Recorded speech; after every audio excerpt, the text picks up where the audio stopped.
On est tous un peu bombardés d'avis contradictoires sur les cryptos, surtout sur les réseaux sociaux, pas vrai? Bon, aujourd'hui, on va mettre de côté tout ce bruit.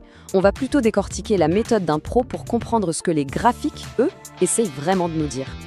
Et cette citation, elle résume tout. D'un côté, il y a l'option de suivre la foule, d'être le mouton. De l'autre, il y a l'option de faire ses propres recherches, de tracer ses lignes. C'est toute la différence entre juste espérer que ça monte et savoir pourquoi on prend une décision. C'est la question clé, au fond. Qu'est-ce qui nous racontent ces graphiques? Allez, on plonge dedans et on va apprendre ensemble à décoder ce langage, pas à pas. Bon, alors, on attaque le vif du sujet. Et pour ça, on va commencer par le plus gros morceau, le roi de tous, le Bitcoin. L'idée, c'est d'apprendre une méthode d'analyse qu'on pourra ensuite réutiliser.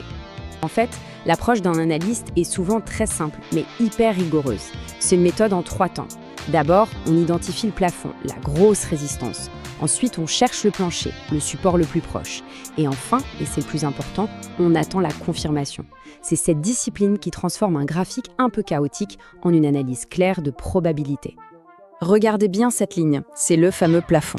En fait, si on relie les pics historiques de 2017 et 2021, on obtient cette ligne de résistance qui s'étend sur 8 ans. Et à chaque fois que le prix a voulu la franchir, il a été repoussé. Ça veut dire que pour que le Bitcoin s'envole vraiment, il doit d'abord réussir à casser ce plafond historique. Ok, on a vu le plafond. Logiquement, maintenant, on s'intéresse au plancher. C'est une zone de support clé, un niveau où, par le passé, les acheteurs se sont montrés assez forts pour stopper la chute. On peut voir ça un peu comme un filet de sécurité pour le marché, une zone que les analystes surveillent de très près. Plafond, plancher, c'est la base. Mais le concept qui change absolument tout, c'est la confirmation.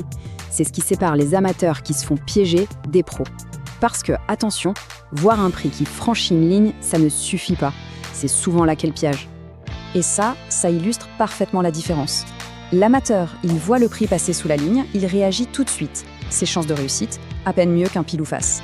Le pro, lui, il est patient. Il attend un deuxième signal, une deuxième clôture plus basse, pour confirmer que la rupture est bien réelle et pas juste une fausse alerte. 70 à 75%. Voilà le chiffre clé. C'est l'avantage statistique qu'on obtient juste en faisant preuve de patience. En attendant cette fameuse confirmation, on arrête de parier et on commence à investir sur la base de probabilités élevées. Et si on applique ça au Bitcoin aujourd'hui, qu'est-ce que ça donne? Eh bien, le tableau est assez clair. Le prix a bien cassé sous des niveaux importants, il a confirmé cette cassure, et quand il a tenté de remonter, il n'a pas réussi à confirmer son retour au-dessus. Donc, pour l'analyste, la conclusion est logique. À court terme, la tendance est plutôt à la baisse. D'accord, ça c'était pour le Bitcoin. Maintenant, on va faire un petit tour rapide du côté des altcoins.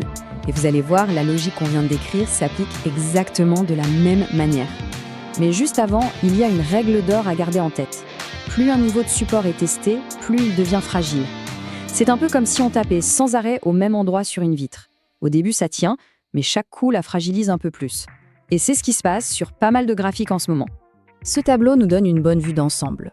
Pour Ethereum et Solana, par exemple, on voit le statut s'affaiblit. Pourquoi? Eh bien, c'est l'histoire de la vitre. Leur support a été testé, retesté et encore testé. Pour Cardano, on est même passé au stade vulnérable sur son support à 0,61 $. Et puis, il y a XRP, où la résistance est tellement forte que l'analyste la décrit comme un mur de briques.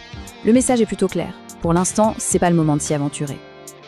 Ok, on a vu la technique, les outils, mais il y a autre chose d'essentiel. C'est l'état d'esprit. L'approche de la malice, ce n'est pas de la divination, loin de là. Et cette phrase le dit très bien. Essayer de deviner où sera le marché dans un an, c'est un coup de poker, un jeu de hasard. L'analyse technique sérieuse, ça n'a rien à voir avec ça. Le but, ce n'est donc pas d'avoir une boule de cristal pour voir l'avenir lointain. Le but, c'est de travailler sur le court terme, à l'échelle de quelques semaines, en suivant les indices, les miettes de pain que le graphique nous laisse. C'est comme ça qu'on trouve un avantage statistique ici et maintenant.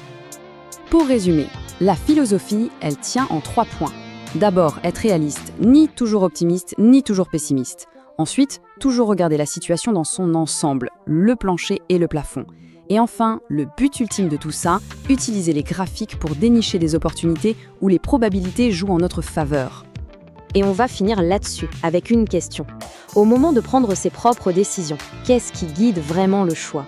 Est-ce que c'est le bruit de la foule, l'opinion générale, ou bien les indices concrets laissés par les données? Le choix qu'on fait entre ces deux approches, au final, il définit tout.